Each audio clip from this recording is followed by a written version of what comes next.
الحمد لله وحده لا شريك له والصلاة والسلام على من لا نبي بعده وعلى آله وأصحابه أجمعين.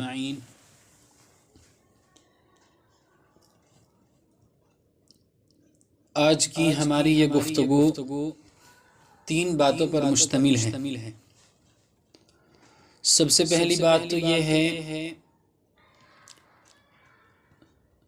کہ موسم گرما کے اندر جو گرمی شدت کے ساتھ پڑتی ہے اور موسم سرما کے اندر جو شدت کے ساتھ سردی ہوتی ہے،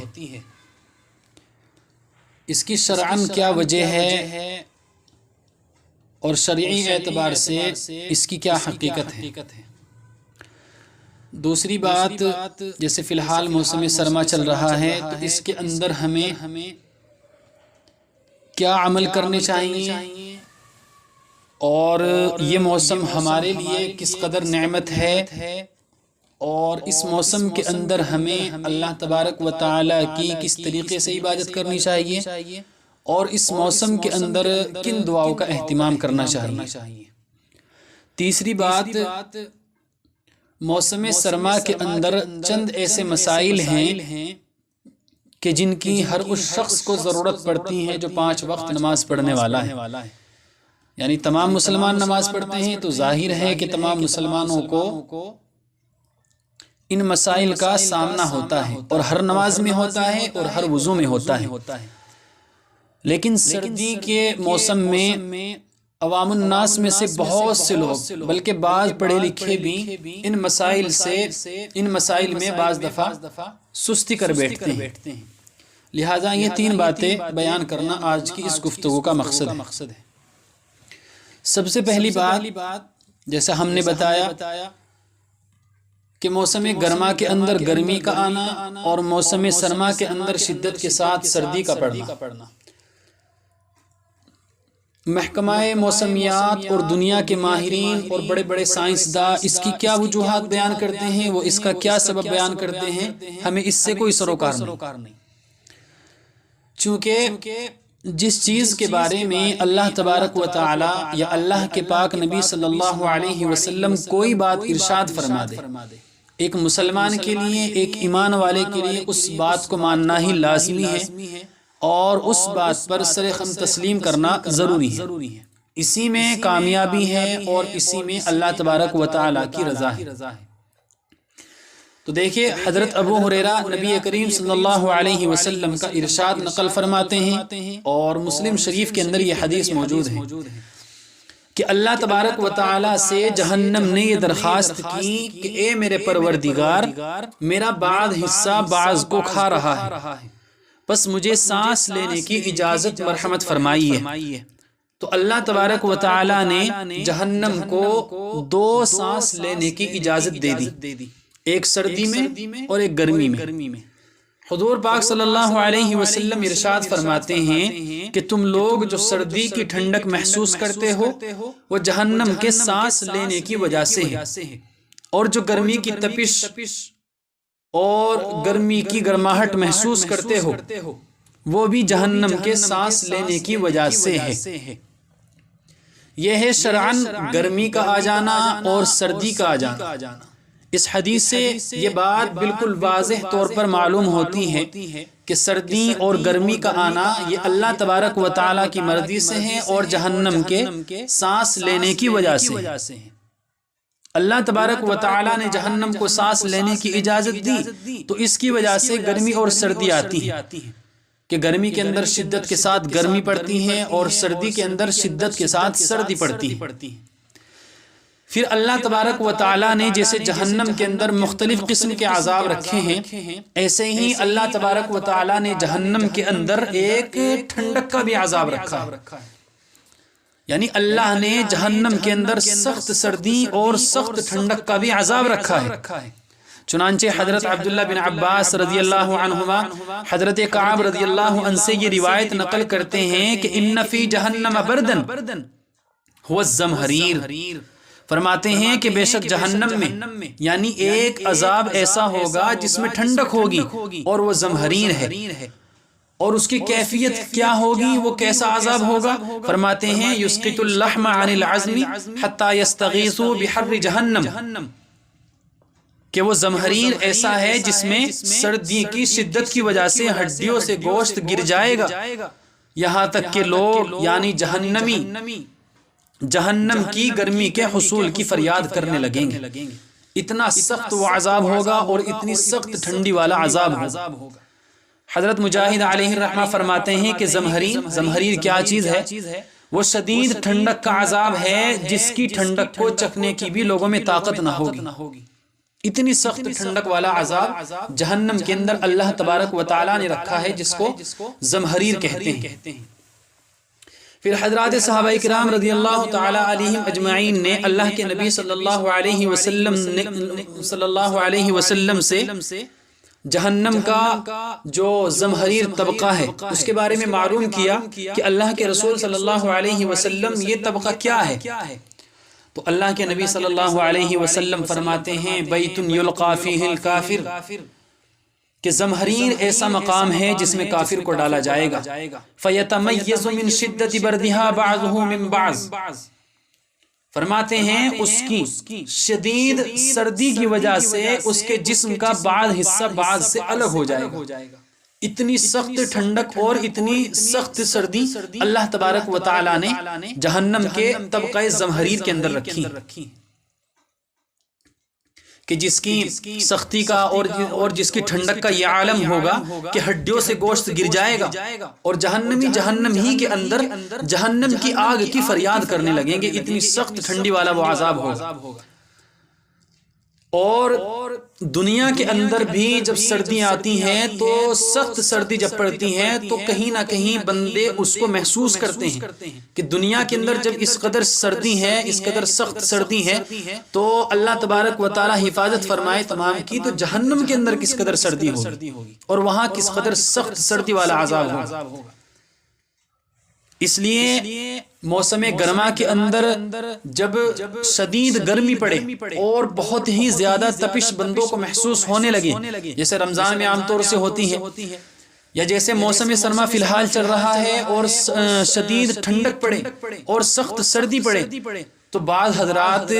نعوذ باللہ ثم نعوذ باللہ ایسے جملے بول بیٹھتے ہیں کہ جو اللہ تبارک و تعالیٰ کی ذات اور اللہ تبارک و تعالیٰ کے اس فیصلے پر اعتراض کے مترادف ہوتے ہیں۔ اس لیے ہمیں اپنے ایسے جملوں سے احتیاط کرنی چاہیے اور پرہیز کرنا چاہیے کہ اگر سخت سردی آ رہی ہے اس میں بھی ہم صبر کریں، اللہ سے دعا کریں اور اللہ سے توبہ و استغفار کریں، اور ایسے ہی اگر گرمی کے اندر سخت گرمی پڑ رہی ہے تو اس کے اندر بھی ہم اللہ تبارک و تعالیٰ سے توبہ و استغفار کریں اور کوئی ایسا جملہ نہ بولے جو اللہ تبارک و تعالیٰ کی ذات پر نعوذ باللہ اعتراض کے ہم مانا۔ اس لیے کہ جیسے حدیث شروع میں پڑھی گئی کہ یہ سردی اور گرمی کا آ جانا یہ جہنم کے سانس لینے کی وجہ سے ہے کہ اللہ تبارک و تعالیٰ نے اس کو اجازت دی، اس لیے سخت گرمی پڑتی ہے اور سخت سردی آتی ہے۔ تو یہ ایک بات ہوئی۔ دوسری بات، جیسے موسم سرما فی الحال چل رہا ہے، یا جیسے موسم گرما کے اندر بھی سخت گرمی ہوتی ہے، اور اتنی سخت گرمی ہوتی ہے کہ کئی دہائیوں کے ریکارڈ سے وہ تجاوز کر جاتی ہے، اور ایسی حالت ہوتی ہے بعض دفعہ کہ بارش اللہ تبارک و تعالیٰ کی طرف سے بالکل روک دی جاتی ہے، یا اگر بارش ہوتی بھی ہے تو اس قدر طوفانی ہوتی ہے کہ جس سے کئی علاقے اور کئی دیہات ختم ہو جاتے ہیں، لوگ اپنی جان، اپنے مال، اپنے بیوی بچوں سے ہاتھ دھو بیٹھتے ہیں، اور زلزلے اور طوفان اس قدر آتے ہیں کہ واقعات اس کے شاہد ہیں، اور سردی اس قدر ہوتی ہے کہ ہر بندے کو اس قدر سردی محسوس ہوتی ہے کہ سردیاں کئی دہائیوں کے ریکارڈ کو تجاوز کر جاتی ہیں، اور برف اس قدر سختی کے ساتھ پڑتی ہے، تو لوگ اس کی کچھ بھی وجوہات بیان کریں اور ماہرین اس کی کچھ بھی وجوہات بیان کریں، ہمارے ذہن میں وہی رہنا چاہیے کہ جو اللہ تبارک و تعالیٰ نے قرآن کریم کے اندر واضح الفاظ میں ارشاد فرمایا ہے۔ اللہ فرماتے ہیں وَمَا أَصَابَكُم مِّن مُّصِيبَةٍ فَبِمَا كَسَبَتْ أَيْدِيكُمْ وَيَعْفُو عَن كَثِيرٍ۔ اللہ نے فرمایا تمہیں جو مصیبتیں پہنچتی ہیں وہ تمہارے اپنے ہاتھوں کیے ہوئے کاموں کی وجہ سے پہنچتی ہیں، اور بہت سے کام سے تو اللہ تبارک و تعالی درگزر ہی فرماتے ہیں۔ تو کہیں نہ کہیں یہ بھی ہمارے گناہوں کا نتیجہ اور ہمارے گناہوں کے سبب کی وجہ سے اللہ تبارک و تعالیٰ کی طرف سے جو اس کے در سردی ہو رہی ہے اور اس کے در سختی کے ساتھ گرمی پڑتی ہے، یہ بھی کہیں نہ کہیں ہمارے ہی گناہوں کی وجہ ہے، اور کہیں نہ کہیں ہمارے بدعمالی اور ہمارے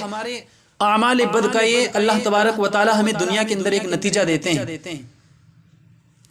اس لیے تمام مصائب اور تکالیف کے ازالے کے لیے سب سے بہترین حل یہ ہے کہ بندے انفرادی اور اجتماعی طور سے اللہ تبارک و تعالیٰ کو راضی کرے، اپنے کیے ہوئے پر شرمندگی اور ندامت کے ساتھ سچے دل سے توبہ اور استغفار کرے اور اللہ تبارک و تعالیٰ کو راضی کرے۔ جب ہم اپنے گناہوں پر شرمندگی ظاہر کریں گے، اللہ تبارک و تعالیٰ سے توبہ و استغفار کریں گے، تو انشاءاللہ دنیا کے اندر اللہ تبارک و تعالیٰ تمام مصائب اور تمام تکالیف ہماری ختم فرمائیں گے، اور انشاءاللہ آخرت کے اندر بھی اللہ تبارک و تعالیٰ ہمیں سرخرو فرمائیں گے۔ اس لیے چند ایسی دعائیں بتائی جاتی ہیں کہ جو جیسے موسم سرما فی الحال چل رہا ہے، سردی کا موسم ہے، ان سردیوں کے اندر بھی ان دعاؤں کا اہتمام کرنا چاہیے، اور جب گرمی کا وقت آئے تو گرمی کے اندر بھی ان دعاؤں کا اہتمام کرنا چاہیے۔ حضرت ابو ہریرہ رضی اللہ تعالی عنہ حضور صلی اللہ علیہ وسلم کا ارشاد نقل فرماتے ہیں کہ جب کوئی گرم دن ہو اور کوئی شخص یہ کہے لا الہ الا اللہ ما اشد حر هذا اليوم اللہم اجرنی من حر جہنم، جب کوئی شخص سخت گرم دن یہ والی دعا پڑھے تو اللہ تبارک و تعالی جہنم سے مخاطب ہو کر فرماتے ہیں، اللہ تبارک و تعالی فرماتے ہیں جہنم سے مخاطب ہو کر کہ میرے ایک بندے نے تیری گرمی اور تپش سے میری پناہ مانگی ہے، تو گواہ رہے میں نے اس کو پناہ دے دی۔ جب سخت گرم دن ہو تو اس وقت یہ دعا پڑھ لی جائے، اور جیسے فی الحال سردی کا موسم چل رہا ہے تو اس موسم کے اندر جب شدید سردی ہو اور شدید سردی والا دن ہو تو یہ دعا پڑھ لی جائے۔ وہ دعا یہ ہے لا الہ الا اللہ ما اشد برد هذا اليوم اللہم اجرنی من زمہریر جہنم۔ جیسے فی الحال سردی کا موسم چل رہا ہے تو اس سردی کے موسم میں اس دعا کا اہتمام کرنا چاہیے۔ اسکرین پر بھی آپ کو نظر آ رہی ہیں، وہاں سے آپ اس کو دیکھ سکتے ہیں، پڑھ سکتے ہیں، یاد کر سکتے ہیں یا لکھ سکتے ہیں۔ تو جب سردی کا موسم فی الحال ہے تو اس سردی کے موسم میں یہ والی دعا، اس دعا کو پڑھتے رہنا چاہیے، لا الہ الا اللہ ما اشد برد هذا اليوم اللہم اجرنی من زمہریر جہنم۔ جب بندہ یہ دعا پڑھتا ہے تو اللہ تبارک و تعالی جہنم سے مخاطب ہو کر فرماتے ہیں کہ میرے ایک بندے نے تیرے طبقہ زمہریر سے میری پناہ مانگی ہے، لہذا تو گواہ رہے میں نے اس کو پناہ دے دی۔ اللہ تبارک و تعالی جہنم ہی کو گواہ بنا رہے ہیں، تو اس لیے یہ دعا پڑھنی چاہیے اور اس دعا کا اہتمام کرنا چاہیے۔ ایک دعا اور ہے، اور یہ ہے اللہم اجرنی من النار۔ عام سی دعا ہے، اور اس کے بارے میں حدیث میں آتا ہے کہ جو شخص اس دعا کو مغرب کے بعد 7 مرتبہ پڑھ لے، اور مغرب کے بعد 7 مرتبہ پڑھنے کے بعد اگر اسی رات میں اس کا انتقال ہو جائے تو اللہ تبارک و تعالی اس کو جہنم کی آگ سے اور جہنم سے محفوظ رکھیں گے۔ ایسے ہی اگر کوئی اس دعا کو فجر کی نماز کے بعد 7 مرتبہ پڑھ لے تو آتا ہے حدیث کے بارے میں اگر اس دن اس کا انتقال ہو گیا تو اللہ تبارک و تعالی اس کو جہنم سے اور جہنم کی آگ سے محفوظ رکھیں گے۔ لہذا اس دعا کا بھی اہتمام کرنا چاہیے۔ ایک دعا اور ہے، انس بن مالک رضی اللہ عنہ فرماتے ہیں کہ رسول اللہ صلی اللہ علیہ وسلم نے فرمایا جس شخص نے 3 بار اللہ تبارک و تعالی سے جنت کا سوال کیا تو جنت اللہ تبارک و تعالی سے خود ہی یہ درخواست کرے گی کہ اللہ تبارک و تعالی اس کو جنت میں داخل فرما دیجیے، جس نے 3 مرتبہ جنت کا اللہ سے سوال کیا۔ ایسے ہی جب جس نے 3 مرتبہ جہنم سے پناہ مانگی تو جہنم خود ہی اللہ تبارک و تعالی سے یہ درخواست کرتی ہے کہ اے اللہ اس کو جہنم سے بچا۔ تو لہٰذا کم از کم دن میں 3 مرتبہ جنت کا سوال اللہ تبارک و تعالی سے کیا جائے، کم از کم اتنا ہی کہہ لیا جائے کہ اے اللہ مجھ کو جنت الفردوس عطا فرما، اے اللہ مجھ کو جنت الفردوس عطا فرما، اے اللہ مجھ کو جنت الفردوس عطا فرما، اور 3 مرتبہ جہنم سے پناہ مانگ لی جائے، اتنا آسان سودا ہے۔ اور اللہ کے رسول صلی اللہ علیہ وسلم نے ہمیں یہ بات ارشاد فرما دی۔ تو اس لیے یہ چند دعائیں آپ کو بتائی گئی، ان کا اہتمام کرنا چاہیے۔ تیسری بات آتی ہے کہ سردی کے موسم میں، جیسا کہ فی الحال سردی کا موسم چل رہا ہے، چند ایسے مسائل ہیں کہ جو ہر نماز میں اور ہر وقت وضو کرتے ہوئے، یعنی جب بھی وضو کریں ہر وضو کے اندر وہ پیش آتے ہیں، اور ہر بندے کو پیش آتے ہیں، چاہے وہ عوام ہو چاہے وہ خواص ہو، چاہے پڑھے لکھے ہوں چاہے ان پڑھ ہوں۔ اس لیے بہت سے حضرات ایسے ہیں کہ جو جلدی کی وجہ سے یا سردی کی وجہ سے یا سردی کی ٹھنڈک اور سردی سے بچنے کے لیے ان میں غلطی کر بیٹھتے ہیں، اور اس غلطی کے نتیجے میں اللہ تبارک و تعالیٰ کی پکڑ اور اللہ تبارک و تعالیٰ کے عذاب کے ہم مستحق بن جاتے ہیں۔ اس لیے یہ چند ایسے مسائل ہیں، ان کو آپ بغور سنیں اور سننے کے بعد عمل بھی کریں، اور دوسروں کو جو اس غلطی میں مبتلا نہ ہو سکے ان لوگوں تک بھی یہ بات پہنچائے، ان لوگوں کو بھی یہ مسائل بتائے جائیں، چونکہ سردی کے اندر ہر نماز میں اور ہر وضو میں یہ مسائل پیش آتے ہیں۔ سب سے پہلا مسئلہ ہے سردی میں وضو کرنے کا۔ سردی میں جب وضو کی جاتی ہے تو چونکہ سردی کی وجہ سے انسان کا بدن خشک رہتا ہے اور اعضائے وضو خشک رہتے ہیں، اور سردی میں بندہ سردی کی ٹھنڈک اور سردی سے بچنے کے لیے بعض دفعہ ایسا ہوتا ہے کہ جلدی جلدی وضو کر بیٹھتا ہے۔ مثال کے طور پر فجر کی نماز میں، اور فجر کی نماز سے پہلے جب وضو کرتا ہے تو اس وقت تو بہت ہی زیادہ سردی ہوتی ہے، ظہر اور عصر میں اتنی سردی نہیں لگتی، مغرب عشاء اور فجر، خاص طور پر فجر میں اتنی زیادہ سخت سردی لگتی ہے کہ اوس بھی پڑی ہوئی ہوتی ہے، برف بھی پڑی ہوئی ہوتی ہے، جس کی وجہ سے بندہ یہ چاہتا ہے کہ جلدی جلدی سے وضو کر لی جائے، اور اگر پانی ٹھنڈا ہو تو پھر سردی اور زیادہ اور ٹھنڈک اور زیادہ اس کے اندر اضافہ ہو جاتا ہے۔ اس لیے بندے کوشش یہ کرتے ہیں کہ جلدی جلدی سے وضو کر لی جائے، اور جلدی وضو کرنے کی وجہ سے چونکہ اعضاء ہمارے خشک ہیں، وہ پانی اور پانی جو ہے وہ اعضاء وضو پر اچھی طریقے سے مس نہیں کر پاتا، جس کی وجہ سے اعضاء وضو خشک رہ جاتے ہیں۔ خاص طور پر جو کوہنیاں ہیں، اگر ان کوہنیوں پر پانی ایسے ہی ڈال دیا جائے تو پانی تو بہہ جائے گا اوپر سے، لیکن کوہنیاں تر نہیں ہوں گی، کوہنیاں خشک پڑی رہیں گی، جب تک کہ ان کو اچھی طرح سے انگلیوں سے ملا نہ جائے، اچھی طرح سے ان کو مس نہ کیا جائے، تب تک کہ وہ تر نہیں ہوتی۔ اور ایسے ہی ایڑیاں، کہ سردی کے موسم میں ایڑیوں پر جب تک کہ انگلیاں نہ ملی جائے اور ہاتھ سے ایڑیوں کو نہ ملا جائے تب تک کہ ایڑی تر نہیں ہوتی۔ اور ایسے ہی ٹخنوں کے متصل جو خال ہیں، جیسا کہ اسکرین پر ایک پک لگی ہے اس پر بھی نظر آ رہا ہے، اس خال پر بھی جب تک کہ انگلیاں نہ پھیری جائیں اور ہاتھ سے اس کو اچھی طریقے سے ملا نہ جائے تب تک کہ وضو اور وہ خال تر نہیں ہوتی۔ یہ 2-3 چیزیں ایسی ہیں جو خاص طور پر سردیوں میں ان کا اہتمام کرنا چاہیے، اور اکثر حضرات کو دیکھا ہے کہ جلدی سے پانی بہا دیتے ہیں اور وہ خشک رہتا ہے، حالانکہ اللہ کے نبی صلی اللہ علیہ وسلم کی اتنی سخت وعید آئی ہے۔ اللہ کے رسول نے جب چند لوگوں کو دیکھا کہ وہ وضو کر رہے ہیں اور ان کی ایڑیاں چمک رہی ہیں، اللہ کے رسول نے فرمایا وَيْلٌ لِلْآقَابِ مِنَ النَّارِ أَسْبِغُ الْوُضُوءَ، یعنی وضو میں خشک رہ جانے والی ایڑیوں کے لیے جہنم کی آگ کے ذریعے ہلاکت ہے، تم لوگ وضو مکمل کیا کرو۔ امام مسلم نے اس کو اپنی کتاب کے اندر بیان کیا ہے اس حدیث کو،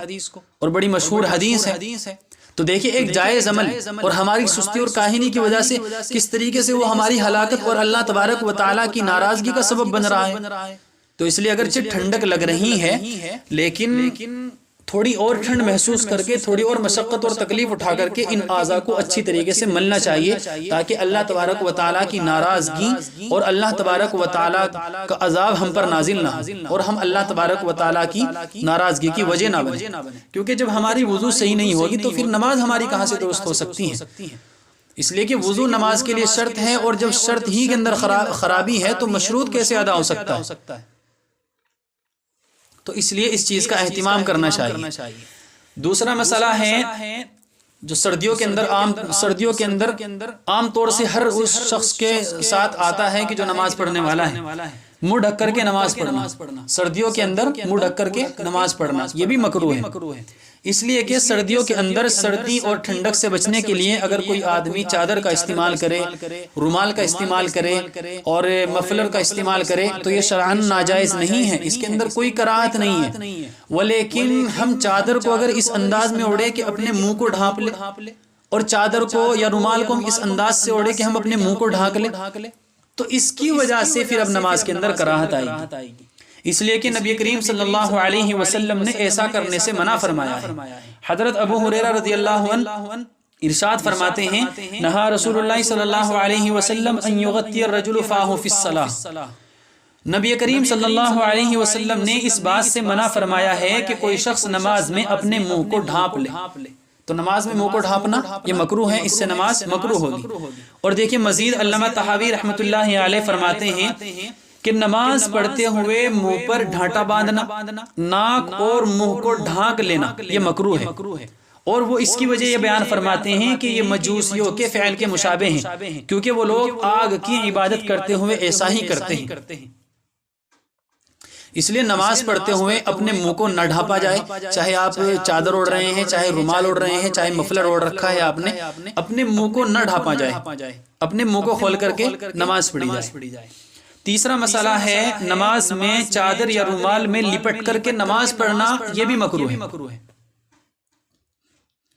نماز کے اندر چادر سے یا رومال سے لپٹ کر کے نماز پڑھنا جسے اشتمال سما یا اشتمال یہود بھی کہتے ہیں، جس کی تفصیل فقہاء کرام یہ ذکر فرماتے ہیں کہ نماز میں کسی کپڑے کو یعنی چادر یا شال وغیرہ کو اپنے جسم پر اس طرح لپیٹ لیا جائے کہ ہاتھوں کے نکالنے کی بھی کوئی جگہ باقی نہ رہے، اس انداز میں آپ نے کپڑا، کوئی چادر ہے، کوئی شال ہے، کوئی رومال ہے، اس انداز میں لپیٹ لیا کہ اب کوئی ہاتھ نکالنے کی بھی کہیں سے کہیں تک جگہ باقی نہیں رہی ہے، تو اب اس صورت میں آپ کی نماز مکروہ ہوگی، اور اس کی ممانعت خود حدیث میں موجود ہے۔ حضرت عبداللہ بن عمر رضی اللہ عنہما حضور اقدس صلی اللہ علیہ وسلم کا ارشاد نقل فرماتے ہیں کہ جب تم میں سے کسی شخص کے پاس دو کپڑے ہوں تو اسے چاہیے کہ ان دونوں میں نماز پڑھے، اور اگر ایک ہی کپڑا ہو تو اسے چاہیے کہ اس سے ازار یعنی تہمت باندھ لے اور یہودیوں کی طرح اپنے جسم پر نہ لپیٹے، یعنی جس سے کہ یہ کیفیت پیدا ہو جائے کہ آپ ہاتھ بھی نہ نکال سکیں۔ اور سردیوں کے اندر آپ نے بھی اندازہ کیا ہوگا، سردیوں کے اندر یہ دیکھا ہے کہ اکثر عوام الناس ایسا کرتے ہیں کہ چادر اوڑھ لی یا شال اوڑھ لیا یا رومال اوڑھ لیا تو اس کو اس انداز میں جسم پر لپیٹ لیتے ہیں کہ ہاتھ نکالنے کی جگہ باقی نہیں رہتی، ٹھنڈک اور سردی سے بچنے کی وجہ سے، اور پھر اس کی وجہ سے اتنی تکلیف ہوتی ہے کہ جب تکبیر تحریمہ کے لیے ہاتھ اٹھاتے ہیں تو ہاتھ صحیح طریقے سے کانوں تک نہیں پہنچ پاتے، رکوع کرنے کا جب وقت آتا ہے تو رکوع کرتے ہوئے جو مسنون طریقہ ہے رکوع کرنے کا وہ نہیں ہو پاتا، سجدہ مسنون طریقے سے نہیں ہو پاتا، جب ہم نے چادر کو چاروں طرف سے لپیٹ لیا تو مسنون طریقے سے سجدہ نہیں ہو پائے گا، مسنون طریقے سے چادر اگر لپیٹ لی ہے یا رومال لپیٹ لیا ہے تو سلام نہیں پھیرا جا سکتا، جو اللہ کے رسول صلی اللہ علیہ وسلم سے طریقہ ثابت ہے اس طریقے سے نہیں پھیرا جا سکتا، تو بیٹھنا مشکل، رکوع کرنا مشکل، ہاتھ اٹھانا مشکل، سلام پھیرنا مشکل، اتنی مشکلات آ رہی ہیں اس کپڑا لپیٹنے کی وجہ سے، تو نماز مکروہ کیوں نہیں ہوگی؟ اور اکثر عوام ایسا کرتے ہیں، تو اس لیے اس چیز سے بچنا چاہیے کہ اس کے اندر کراہت اس لیے بھی آ رہی ہے کہ جو رکوع کے اندر یعنی نماز کے اندر جو رکوع ہے، تکبیرات ہیں اور تسبیحات ہیں، ان کے پڑھنے اور ان کی ادائیگی میں مشکلات ہیں، اور دوسری وجہ یہ بھی ہے کہ یہ یہودیوں کے مشابہ ہو رہا ہے یہ فعل، تو اس لیے اللہ کے نبی صلی اللہ علیہ وسلم نے اس سے بھی منع فرمایا ہے اور اس سے بھی بچنا لازم اور ضروری ہے۔ اس کے بعد چوتھا مسئلہ آتا ہے کپڑوں کا کوئی حصہ ٹخنوں سے نیچے لٹکا کر نماز پڑھنا، یہ بھی مکروہ ہے، اور سردیوں کے موسم میں جو چادر اوڑھی جاتی ہے اس میں اس بات کا خیال بھی رکھنا چاہیے کہ اس کا کوئی حصہ ٹخنوں سے نیچے نہ لٹکا رہے، کیونکہ مردوں کے لیے جس طرح ازار، شلوار کے پائچے اور کنارے ٹخنوں سے نیچے رکھنا جائز نہیں، اسی طریقے سے اس حکم میں ہر وہ کپڑا داخل ہوگا جو جسم پر موجود ہے، تو اس لیے یہ ممانعات صرف شلوار اور